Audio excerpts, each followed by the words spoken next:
Hola, buenos días a todos. Muchísimas gracias por acompañarnos en este aniversario tan especial del Premio Primavera de Novela, porque se cumplen 25 años desde que empezara. Así es que a los que estáis aquí y a los que nos acompañáis desde la retransmisión en streaming por algunos de los canales habilitados, pues os damos la bienvenida y decir que en esta ocasión nos acompañan en el escenario la directora general de Espasa, Ana Rosa Semprún, el director de Ámbito Cultural, Gervasio Posadas, el escritor y periodista Fernando Rodríguez Lafuente y la escritora Alba Carvalhal. Bienvenidos a todos. El Premio Primavera de Novela fue creado, como os decía, hace 25 años por la editorial Espasa y Ámbito Cultural del Corte Inglés, con el fin de apoyar la creación literaria y contribuir a la máxima difusión de la novela como forma esencial de expresión artística. El jurado está compuesto por Carmen Riera, Antonio Soler, Fernando Rodríguez Lafuente, Gervasio Posadas y Ana Rosa Semprún. La primera edición se celebró en 1997, recayendo en La hija del caníbal, de Rosa Montero, con un jurado presidido por Ana María Matute. A partir de ahí, los ganadores se han ido sucediendo hasta recaer la pasada edición en la novela El corazón con que vivo, de José María Pérez Peridis. Muchos de nuestros ganadores han querido recordar lo que supuso para ellos este prestigioso galardón, como podréis ver a continuación en este vídeo.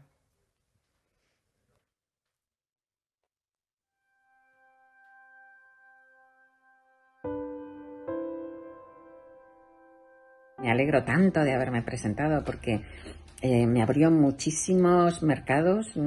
Es hasta ahora La hija del caníbal mi novela que más se ha vendido y que más se ha traducido, y hizo que mucha gente me conociera, o sea que estoy encantada. Y además es que la experiencia en sí fue muy buena porque la gente del premio fue encantadora y bueno, fue estupendo, la verdad. Estoy muy feliz de ser el primer premio Primavera. Fue un avance como escritor, sin duda.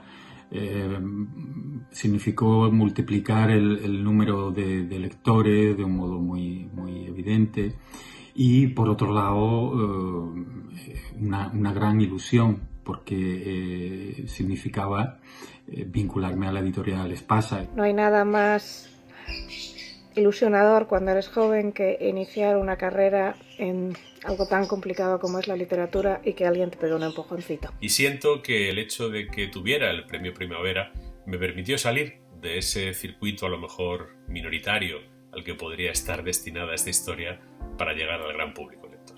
No es quedar unido a una pléyade de autores, no es obtener sólidos beneficios económicos, es el orgullo imperecedero que produce en el corazón haber alcanzado la cumbre. Y fue una alegría inmensa, es una de mis novelas preferidas. Y significó como si de pronto un entrenador de primera división hubiera venido a verme y me hubiera dicho: te quiero en mi equipo, un equipo de la mejor liga.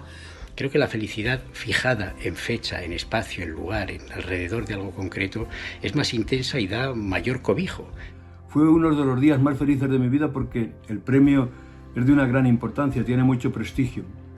Además, el jurado estaba presidido nada menos que por Ana María Matute, la reina de la literatura. El premio me permitió dirigirme a un número de lectores muy distinto, no tanto mayor ni menor, sino distinto al que yo habitualmente me dirijo, y por lo tanto pues me produjo un gran placer. Supuso para mí la posibilidad de poder vivir una experiencia vital que hasta la fecha yo no había podido nunca experimentar en la literatura. La tranquilidad de que las cosas iban bien, de que había paz en la escritura y de que esos libritos que hacía de pequeño y que grapaba podían convertirse en grandes novelas. Fue un gran regalo y lo recuerdo con muchísimo cariño. Para mí fue un antes y un después, porque gracias al premio la novela llegó a muchísimas librerías, conquistó a muchos lectores, conocí lo que pensaban de la novela No sé, fue una sensación increíble. Fue el despegue de mi carrera literaria, el creerme a mí misma que lo que yo escribía estaba bien y que iba a gustar a la gente. Y como siempre, los premios pues te aportan lectores y te aporta una campaña de promoción que si no hay premio no la hay. Y en ese sentido, he de decir que el Premio Primavera ha cumplido con sus expectativas, vamos, sobradamente. Una de las alegrías más importantes que me he llevado en mi vida.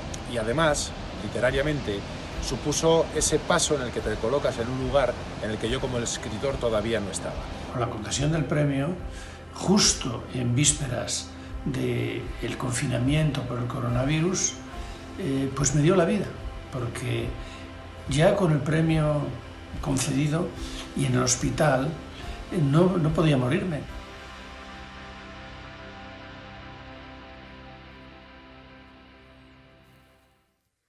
Y sí, es tal cual nos lo ha dicho José María Peridis en este vídeo. Último ganador del Premio Primavera se puso malito de COVID y cuando le entrevisté vino diciendo, no, es que no me podía, tenía que salir adelante porque me han dado el Premio Primavera. Bueno, pues este año estamos de aniversario porque el Premio Primavera cumple, como os decía, 25 años.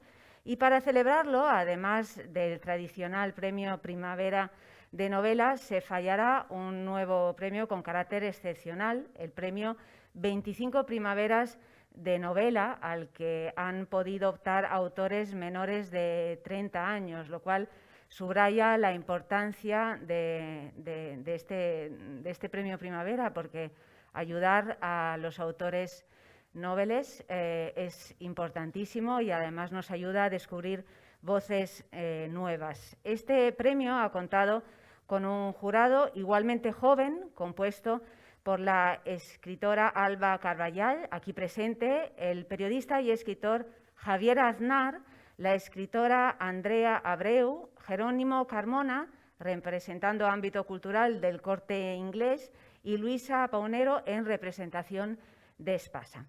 Un nuevo premio que igualmente conoceremos ahora en unos minutos, por lo tanto viviremos una doble celebración esta mañana. Os dejo con Gervasio Posadas, director de ámbito cultural, que nos contará datos de participación sobre el premio 25 Primaveras. Hola, buenos días. Muchas gracias por estar aquí acompañándonos en este 25 aniversario del Premio Primavera.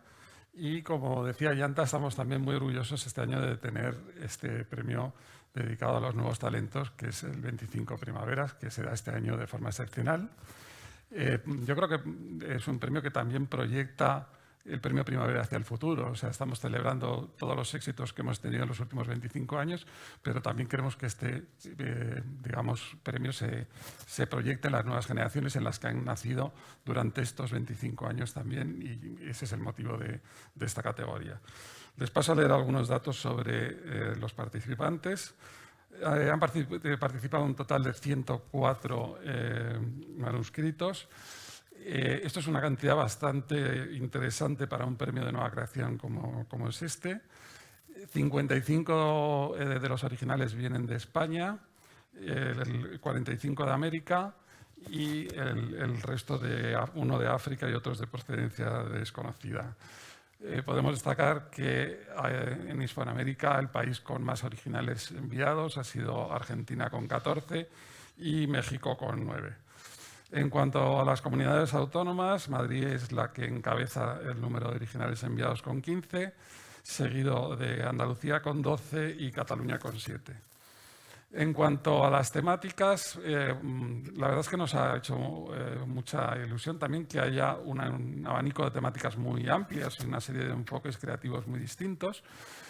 Pero bueno, hemos notado algunas tendencias. Por ejemplo, el tratamiento de la temática LGTBI está presente en muchas de las obras, desde el punto de vista de la aceptación, de la comprensión del fenómeno, y también hay en muchas obras una vena poética que se trasluce en muchas de ellas, ¿no? Bueno, pues ahora Ana Rosa Semprún procederá a leer el acta del fallo de este nuevo premio 25 Primaveras de Novela, novedad, repito, con la que festejamos este 25 aniversario y que, recuerdo a los asistentes, optan novelas escritas por autores menores de 30 años. Reunidos el 18 de febrero de 2021 en el Corte Inglés del Paseo de la Castellana de Madrid, el jurado del premio 25 Primaveras, compuesto por Alba Carballal, Javier Aznar, Andrea Abreu, Luisa Paunero y Jerónimo Carmona, acuerdan que la novela titulada No hay gacelas en Finlandia, de Dimas Pricisli, ha resultado ganadora del premio 25 Primaveras por unanimidad. Abierta la plica, el nombre del autor y el título son los mismos con los que se presentó. O sea, aquí tenemos a Dimas Pricisli.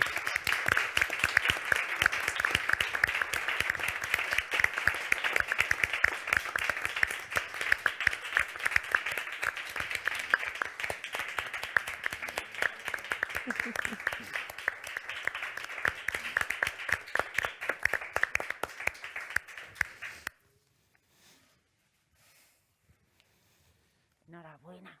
Gracias. La tuya es la palabra. Buenos días a todos. Después del ataque de nervios, los temblores, las pastillas y lo otro, creo que lo mejor de este premio es que puedo decir a todos esos que me han echado hace 5 años o 10 de más, mira, soy 25 Primaveras. Y ya un poco más en serio, la novela que No hay gacelas en Finlandia, la quise dar por terminada presentándola a un premio, porque si no, todavía estaría corrigiéndola. En un momento donde, en cuestión de semanas, envejecimos como 20 años de golpe, hace justo 11 meses. Y me gustaría recordar a Joan Margarit, que decía, tu última música será el ruido de los coches, y tu última literatura, las cartas de amor que hayas guardado. Pues esa era mi sensación, ¿no? De relectura, de no saber qué hacer, de haber envejecido de golpe en una primavera. Y que Antonio Machado me perdone la cursilería, pero vuelvo a creer en los milagros de la primavera, en el milagro del 25 Primaveras, teniendo 28. Muchas gracias.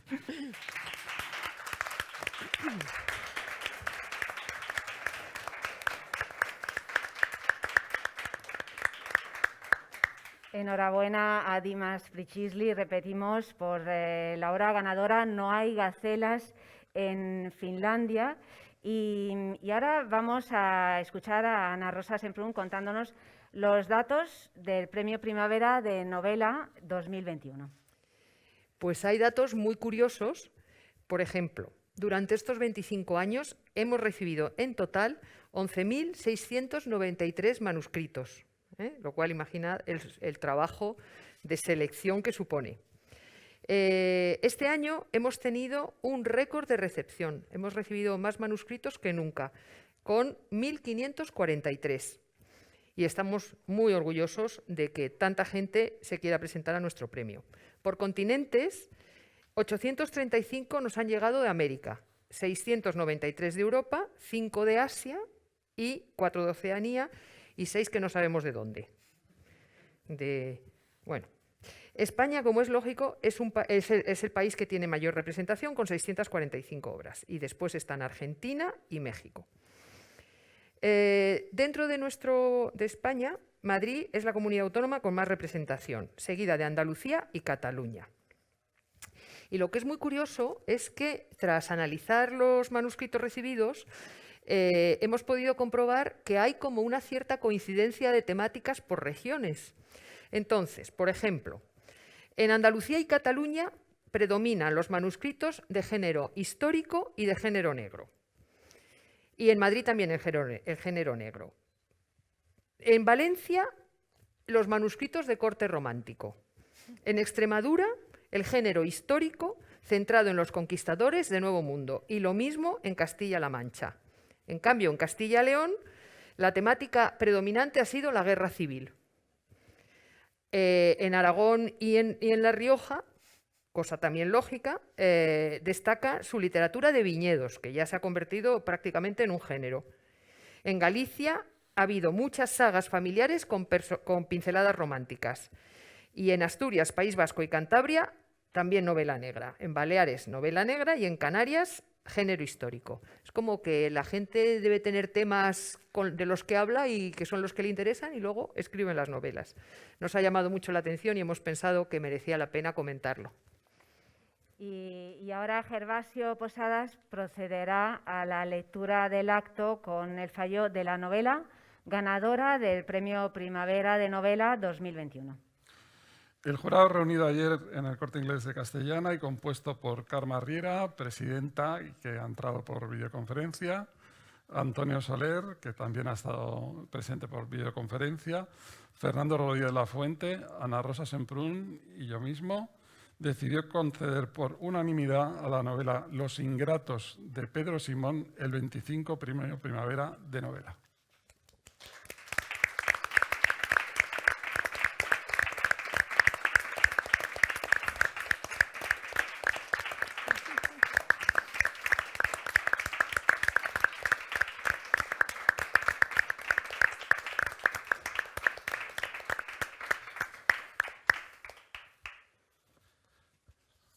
Enhorabuena. Gracias. Hola. Bueno, la verdad es que me he enterado que tenía que decir algo cuando venía en el taxi, con lo cual no diré demasiado. Estoy un poco nervioso, me van a perdonar. El libro se titula Los Ingratos y yo no querría dejar de dar las gracias. Gracias a la editorial Espasa, por supuesto, gracias a todos los miembros del jurado, gracias al ámbito cultural del Corte Inglés y gracias sobre todo y por encima de todo a Ana, que está por allí al fondo, que es mi mujer, por aguantar muchas horas y muchas ausencias. Hay un periodista que a mí me interesa mucho, que es Plácido García Planas, que también es amigo. Él dice, bueno, un poco quería parafrasear una cosa que él dice. Él lo dice referente al periodismo, yo lo digo referente a la literatura. Bueno, yo creo que un novelista, yo creo que tiene que ser es muy parecido a un taxista, porque es un tipo que te lleva de viaje, ¿no? Nada más que eso. Y bueno, y a mí me encantaría que les gustase mi viaje. Nada más. Gracias. Gracias, Pedro.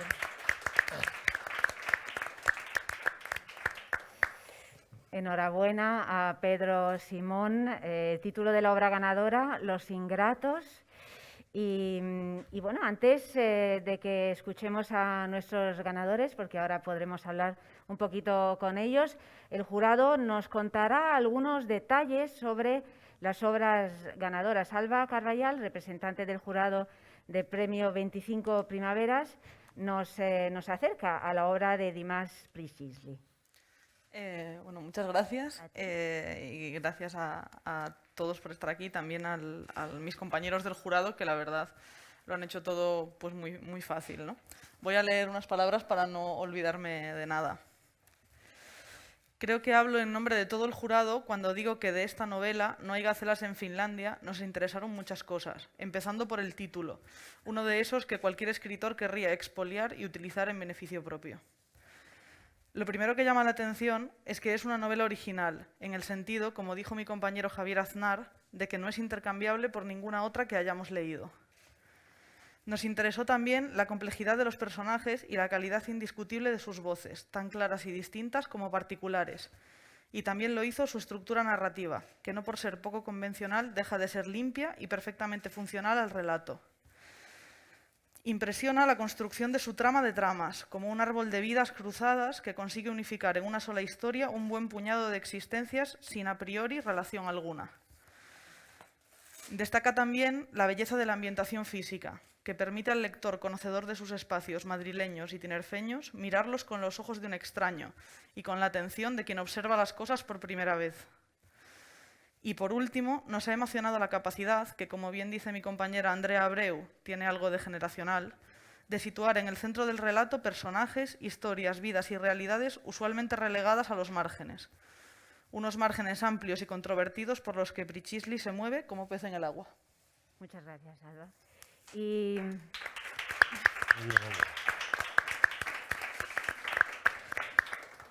Y Fernando Rodríguez Lafuente, representante del jurado del Premio Primavera 2021, hará lo propio pues, con la obra de Pedro Simón, Los Ingratos, ganadora de esta edición. Bueno, lo propio no sé porque Alba lo ha hecho estupendamente bien. Intentaré hacerlo. Pues sí, hablo en nombre de los miembros del jurado. La presidenta del jurado, Carme Riera, no ha podido estar y bueno, pues encantado de hacer esta brevísima presentación de Los Ingratos de Pedro Simón. Una novela, en resumen, pero muy rápido, Los Ingratos es una crónica sentimental y familiar que narra los cambios, los profundos cambios que se van produciendo en la sociedad española, en lo que podría ser el último tercio del siglo XX. Y hasta ahí sería la crónica, maravillosamente escrita, con rasgos de prosa, con voluntad además de ráfagas de prosa poética en algunos momentos, con un uso excepcional de lo que es el habla popular, la cultura oral en cierto sentido. Eso es muy complicado para los escritores, para los novelistas. A veces, y os pasará a todos, supongo, estás leyendo una novela y ves que los personajes hablan todos como el escritor. Y es algo sorprendente, ¿no? Porque, hombre, el escritor hablará muy bien, pero en fin, los personajes son muy distintos, ¿no? Es muy difícil, es complicado, y por lo menos en ese sentido hay que elogiar la labor de Pedro Simón y en Los Ingratos, porque cada personaje habla con el perfil que se ha ido diseñando a través de las páginas. Es decir, el personaje surge de la página y adquiere además vida propia y adquiere una biografía, digamos, literaria a lo largo de la novela. Pero hasta ahí, como digo, sería esa crónica sentimental, familiar, entrañable en cierto sentido, en absoluto ni un atisbo de sentimentalismo ni de blandenguería, que puede ser y que a veces es un reto cuando vas a tratar una no diré saga, pero insisto, una crónica familiar en un momento muy determinado de la historia de España, de la reciente historia de España, donde se están produciendo cambios muy importantes, ¿no? Y además contado desde una familia de clase media-baja y de una figura extraordinaria que es la madre y la maestra. Pero, como os decía, cuando empieza a avanzar la novela, de repente surge un personaje absolutamente entrañable, conmovedor, emocionante, que no trastorna la novela, no trastoca la novela, sino que la confirma, la consolida más o menos en ese hacer narrativo. Un hacer narrativo que tiene, como os digo, es literariamente muy original, por esos diversos planos que se van analizando, la vida rural, la vida urbana. Tiene un carácter fortísimo de vocación, pero muy contenida, porque, insisto, esto de la vocación también es muy peligroso, está muy contenida y esto ya es lo comentamos ayer en el jurado, pero esto es una cuestión, si me permitís, más personal, ¿no? Pero claro, yo enseguida vimos también que había una presencia de Delibes, de un Delibes, no del Delibes del Camino, que podría ser por la cuestión, pero sí que había un eco de Delibes. Después, cuando yo por lo menos terminé la novela, me di cuenta que además el autor citaba el agradecimiento a Delibes. Pero también hay unos ciertos matices, por señalarlo, de David Trueba. Hay una presencia, pues, supongo que inconsciente, pero maravillosamente inconsciente, del Almacor de Fellini. Hay también una presencia, supongo que también inconsciente, pero los que estamos ya con demasiados años lo vamos viendo, de una película francesa maravillosa que vimos muchos en nuestra infancia, que es La Guerra de los Botones, y hay también una presencia, y sobre todo en el personaje entrañable que os digo que aparece de repente en la novela de una manera maravillosa. Yo rápidamente pensé, salvando las distancias porque no tiene nada que ver, pero pensé en el Filino Ariet de Cinema Paradiso, ¿no? Y todo eso está contado en Los Ingratos, y quizá yo supongo que por todo eso y por algo más que se nos escapa es por lo que concedimos el premio, y además se lo concedimos de la manera, yo creo que para obtener un premio más maravillosa en estos tiempos tan tumultuosos que estamos viviendo, y es que se lo dimos además por unanimidad, y por una unanimidad que yo llevo ya unos años en el jurado y no la había visto nunca, os lo digo también y se lo digo a Pedro, porque, chico, no sé qué ha hecho tu novela, pero todos estábamos de verdad unánimemente contentísimos además de premiar una gran novela. Así que enhorabuena, Pedro.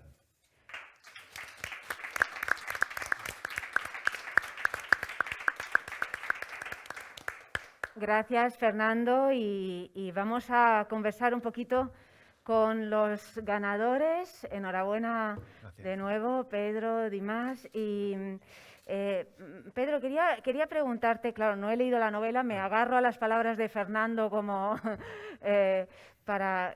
¿Quiénes son los ingratos, no? Porque en mi casa, yo cuando era jovencita, me llamaban ingrata, ¿no? Que era algo que se decía mucho en aquella época y que es una característica de los jóvenes. ¿Quiénes son los ingratos de tu novela? Pues bueno, primero dar las gracias por todas esas palabras maravillosas. Por cierto, lo de Delibes es coincidiendo con el aniversario de su nacimiento. La verdad es que me estoy empezando otra vez a releer todo Delibes desde el principio, ¿no? Me parece maravilloso. Hablamos poco, yo creo, de escritores así. Respondiendo a tu pregunta, los ingratos, pues los ingratos yo creo que somos los hijos de una generación, yo creo que un poco deslocalizada, pero como yo nací en el 71, pues te hablo de los 70. La novela habla de esa España que iba sin cinturón de seguridad, atrás, en un 5200, de esa España que iba de ese modo... Fumando, ¿no? Claro, y que iba de ese modo, iba hacia un sitio, ¿no? Que yo creo que eran las ciudades, ese aluvión de gente que se iba de los pueblos. Habla de Orzoway, de esa España del 1, 2, 3, etcétera, de la televisión en blanco y negro. Y ahí hay una generación de gente que nos educamos en tres cosas, ¿no? Una nos decían cosas que teníamos que decir. Por favor, era una de ellas. Otra cosa era perdón y otra cosa era gracias. Yo creo que las dos primeras las decíamos por un concepto utilitarista, ¿verdad? O sea, sabías que el por favor era una llave, te abría muchas puertas. El perdón lo decías un poco por esta cosa, educación católica, pues casi como para aliviarte a ti mismo, casi más que para aliviar al otro, ¿no? Para que pudieses dormir tranquilo y no viniesen los monstruos ni los fantasmas. Pero la palabra gracias yo creo que la dijimos poco. De verdad creo que fue una palabra que hemos dicho muy poco con esa gente que hizo posible que yo esté aquí ahora mismo con estos zapatos, con este maravilloso premio. Yo no sé si dimos suficientemente las gracias a ese matrimonio de agricultores que trabajaba 12 horas de sol a sol. Hay un momento en el libro, iba a decir en la película, hay un momento en el libro en el que se habla de la señora Trini, cuyo éxito, sin haber salido jamás del pueblo, es que su hijo pudiera ir a la capital. Y ese hijo vuelve 20 años después al pueblo una vez y vuelve hecho un San Luis, como dicen, zapatos relucientes, bien vestido, pelo encominado, pero vuelve al entierro de su madre y llega tarde. Yo creo que eso es un poco una imagen referencial de cómo nos hemos comportado nosotros. No sé si hemos dado las gracias lo suficiente, yo creo que yo no. Y en el libro hay ese personaje que es Emérita, que es una cuidadora de un niño, que es un poco simbólico, ¿no? en esa ingratitud. Hay un viaje de vuelta para tratar de dar las gracias, por igual que el hijo de la señora Trini. Pues bueno, pues ahí ya tampoco quiero contar mucho, pero bueno, ahí eso es lo que te puedo El contar. tono del libro, me imagino, siempre siguiendo a Fernando, nombra Cinema Paradiso, ¿no? Que es una película de escola que es, bueno, la apología, yo creo, de la nostalgia y del desgarro que produce el paso del tiempo y el acabarse de un mundo que a lo mejor hemos vivido, hemos visto y que de pronto en muy poquitos años se deshace en nuestras manos. ¿Tienes esa melancolía en esta novela? Sí, yo creo que escribir es bajar a un trastero y ponerse a abrir cajas. Cajas donde hay cosas que te afectan a ti.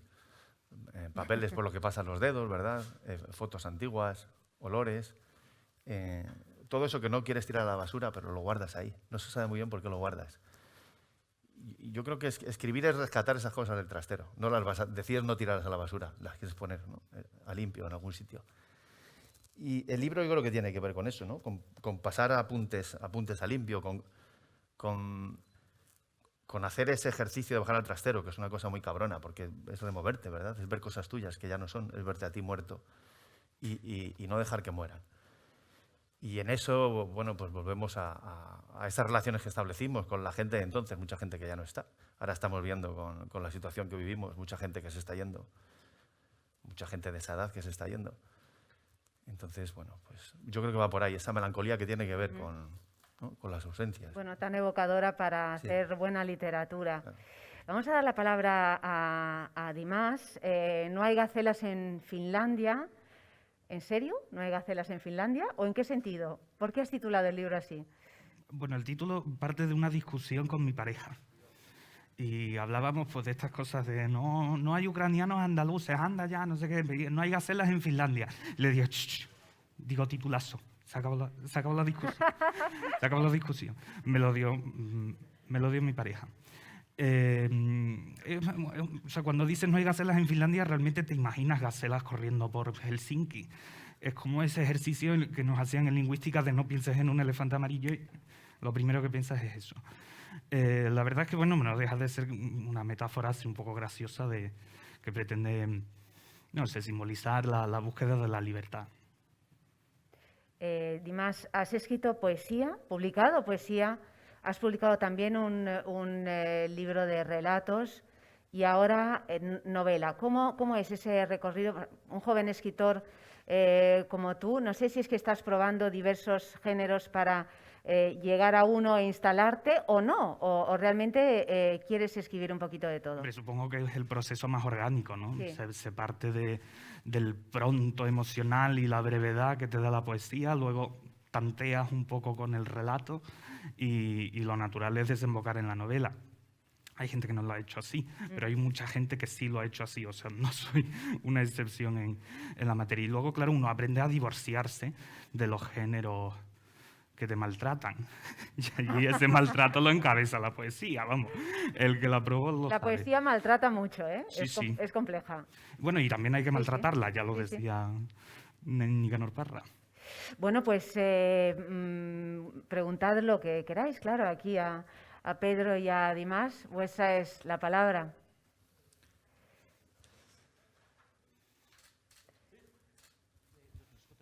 Gracias. Hola Pedro, hola Dimas, soy Luis Alemán y del Mundo, enhorabuena a los dos. Pedro, quería animarte a que hilaras esta novela con la anterior tuya, que explicaras en qué se parece y en qué es distinta. Vale. Hola. ¿Qué se parece? Luis se refiere a Peligro de Derrumbe, que fue una novela que salió en el 2015. Aquella novela iba sobre la crisis económica. Yo creo que se parecen, pues no lo había pensado, yo creo que no se parecen absolutamente en nada. Aquella era una novela que hablaba sobre 8 personas que estaban tratando de buscar un trabajo y hablaba de 8 situaciones muy convulsas. Yo creo que aquella novela tenía más que ver con el periodismo, porque muchos de aquellos personajes estaban sacados de algún modo de reportajes. Yo hice muchas series de reportajes sobre la crisis económica y muchos de aquellos que danzaban por allí tenían mucho que ver con esa plastilina. Yo creo que el tono en aquel libro tenía, por aquel entonces me escribía correos electrónicos con Chirves y leía mucho a Chirves y seguramente pues habría, ojalá, ¿no? Ojalá hubiese algo de Chirves ahí, pero bueno, yo a mí sí recuerdo que era una referencia muy grande y seguramente todo eso influye, ¿no? Este libro yo creo que tiene más que ver con algo más íntimo, algo más cercano. Yo me crié en pueblos de Castilla, mi madre era maestra rural y yo iba con mi madre y mi hermana, porque mi hermano vivía en Madrid con mi padre. Y los dos íbamos como hijos de una flamenca, porque cada poco tiempo la iban cambiando de destinos, entonces íbamos con ella de un pueblo a otro. Y era llegar a sitios donde sabías que no te podías hacer amigos, muchos amigos, porque sabías que los ibas a cambiar dentro de un par de años. Y eran esos sitios donde salías a las 5 de la tarde y no volvías a casa hasta las 10 de la noche. Y solo había un par de límites que eran no más allá de esta parte del camino. Y yo creo que era un mundo mucho más fácil para los jóvenes que ahora. Yo creo que ahora lo tienen más complicado. Creo que las trampas, aunque no hay pozos con brocales rotos, hay cosas mucho más peligrosas que no vemos, ¿no? Yo creo que lo tiene más complejo todo esto del tema de las pantallas, la relación con los otros, el tema de la autoimagen, la autoestima, todo a un golpe de dedo. Creo que los que nacimos entonces hemos tenido más suerte que los chavales que nacen ahora. Porque yo creo que a veces más es menos. Y en el caso de la tecnología, que es maravillosa en muchas cosas, pero sospecho que es una gran putada para otras. Entonces, el libro habla de esa España que iba, ¿no? Y ese viaje que estaba empezando. Y bueno, no creo que tenga mucho que ver con el otro. ¿Más preguntas? Yo te quería preguntar, Pedro, has nombrado ya en varias ocasiones, has dicho la palabra viaje. Sí. El hecho literario, es decir, escribir una novela como un viaje, ¿no? Que te lleva a ti como escritor a otro lugar y, por supuesto, al lector también. Pero a veces en los escritores los viajes surgen a partir de un chisporrotazo, Sí. una chispa que te indica el camino y que te dice, quiero escribir esta novela. A veces es una imagen, a veces es una anécdota, a veces es algo tonto incluso que te ha ocurrido en tu vida cotidiana. ¿Cuál es ese chispazo? Antes de contestarte, te voy a decir, has dicho escritores. Yo no me considero escritor y te voy a decir por qué. Yo creo que, lo estábamos hablando antes del acto, yo creo que un escritor es alguien que se puede permitir el lujo de solo escribir libros y vivir de eso. Yo creo que luego hay mucha gente que escribe libros e incluso escribe libros toda su vida, pero no es escritor, porque tiene que hacer otra cosa para poder comer. Yo me considero de los segundos. Yo soy periodista y bueno, yo creo que esto es un maravilloso accidente y seguiré propendiendo en el accidente, pero digo que igual que un cirujano, o sea, igual que alguien no es cirujano por ponerse una bata blanca. Yo no me considero escritor, me considero periodista, pero ya te digo, encantado con esta faceta mía que seguiremos explotando. Referente a lo otro, lo del chispazo, ¿verdad? Pues mira, han citado antes el tema de Cinema Paradiso y es verdad, yo es una imagen que tenía cuando estaba escribiendo la novela, cuando estaba escribiendo el final de la novela. Y quizás una imagen que tenía al principio también cinematográfica es la película de Roma, de Cuarón. Uf, la qué película, barbaridad. claro, habla de México, ¿verdad? Y de la relación de la familia con una cuidadora. Y en aquella época había cuidadoras en esa España que iba, ¿verdad? Había cuidadoras también, había cuidadoras en los pueblos. Y a mí aquello me hizo pensar en todo eso, en aquellas pioneras. Porque hemos hablado mucho de las mujeres hablamos mucho de las mujeres que rompen moldes, pero no de aquellas otras que cogían la escoba y luego se ponían a recoger los pedazos, ¿verdad? Del jarrón Sí, roto. que eran como ángeles de la guarda, Claro. al final, ¿no? Ellas eran las que posibilitaban Sí. el viaje de las otras. O sea, hay una ingratitud dentro de la otra ingratitud. Y bueno, pues el chispazo quizá fue pensar fue al ver la película, yo creo. Me hizo pensar sobre aquellos 70 en España y yo creo que prendí un poco por ahí. ¿Y tu chispazo, Dimas? ¿Cuál Pues fue? un poco empatando con lo que estabais hablando, leía ayer, durante el ataque de nervios, que Ernesto de Hanover ha denunciado a su hijo por ingratitud y le reclama un castillo, propiedades y obras de arte. Pues mi novela va sobre los otros ingratos, los que no tienen castillos ni obras de arte, los que se enfadan con sus padres porque no aceptan su orientación sexual o porque tienen problemas mentales. Y un poco de eso va No hay gacelas en Finlandia. Es un retrato, justo de esas trampas de las que tú hablabas, es un retrato de una sociedad hiperconectada pero terriblemente sumida en la soledad. O sea, personas solas que viven con pantallas, que se comunican a través de pantallas, que se abrazan a las pantallas, que le lloran a las pantallas. De eso hay mucho en la novela. Incluso gente mayor que combate esa soledad, como Mar, que es una de los personajes. Ella está en una residencia, pero es una residencia que ella la llama la institución libre de enseñanza de los viejos, y la devuelven los fines de semana para que ella haga sus cosas, entre ellas morirse, ¿no?, en su casa. Y ella combate la soledad y el aburrimiento rompiendo trozos de revistas y haciendo bolitas con el papel y clasificándolas por colores, ¿no? Y eso es una cosa que he visto por la televisión. O sea, ese fue el chispazo, ver a una señora que en su casa rompía revistas y ordenaba los trozos por colores, porque no tenía nada que hacer y así se le pasaba mejor el día. Eso es uno de esos chispazos. O ver una persona que no sale de su casa durante 3 años, teniendo 20. O sea, esos son los chispazos que dices, ¿por qué? O sea, tan conectados que están en redes sociales. O sea, gente que te cuenta su vida en redes y luego dicen, no, yo la autoficción no la practico. Señora, usted la practica a diario y compulsivamente. Entonces, pues son esas pequeñas contradicciones, y no tan pequeñas, vaya, que caracterizan mi generación. Gracias, Dimas. Quería saber si hay alguna pregunta, porque tenemos a compañeros periodistas que están siguiendo el Premio Primavera a través de streaming, y si nos las puedes decir, Laura, gracias. Os cuento, buenos días. Desde Planeta de Libros nos preguntan que la escritura en tiempos de pandemia ha sido muy prolífica. En vuestro caso, ¿cómo ha influido el confinamiento en vuestra novela? Pedro. Bueno, yo esta novela la escribí antes del confinamiento. O sea, me confiné yo voluntariamente antes de la pandemia.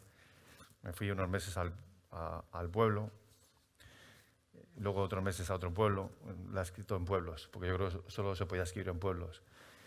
Y al final, antes de escribir el último capítulo, me cogí el coche y me hice un viaje recorriendo pueblos en los que yo había estado con mi madre, porque me apetecía un poco chapotear ahí. Y durante el confinamiento lo que he hecho es pues encerrarme con mis hijos en casa y tratar de torear con 2 pitbull adolescentes y trabajar para el periódico, básicamente. El confinamiento mío, ya digo, que ha sido antes para la novela, ha sido antes de esto. Dimas. Hombre, todo acto de escritura es un tipo de confinamiento. Leía ayer de José Sebales en su Instagram, y él decía, la calidad literaria es proporcional al tiempo que tú le quitas al ocio, a las copas, a los amigos. Y claro, y ese confinamiento, antes del confinamiento, se vivía, en el caso de los escritores, casi con una cierta gratitud a los demás, porque te respetaban los jueves, donde te ponías a escribir de 11 a 3. Y eso con el confinamiento del COVID, creo que al imponerse a todos y cada uno de los ciudadanos, creo que ha habido una empatía con la soledad del escritor. Y bueno, y después la gente se ha puesto pues, a escribir como locos, porque ¿qué hacemos? Y eso tiene cosas buenas y malas. Yo la novela la terminé antes del confinamiento. En el confinamiento la pulí y, como antes dije, la dejé volar, porque si no, eso es que entras en un bucle de corrige y la tiras. Sí es verdad que se la di a leer a mi hermano antes del confinamiento y me dijo, anda, hombre, esto es una cosa absolutamente inverosímil. La gente no vive así, la gente no se relaciona así. Nadie está en sus casas. 3 meses después me decía, es que es la novela perfecta, es que es la novela que habla de la realidad que estamos viviendo. Digo, pues mira. ¿Hay más preguntas, Laura? Ya está. Bueno, pues no sé si queréis añadir algo más. ¿Tenéis alguna duda? Muchísimas gracias, Dimas, Pedro, gracias a Ámbito Cultural del Corte Inglés, a Espasa, a todos vosotros por acompañarnos, a todos los miembros del jurado y hasta el año que viene. Gracias, buenos días. Gracias.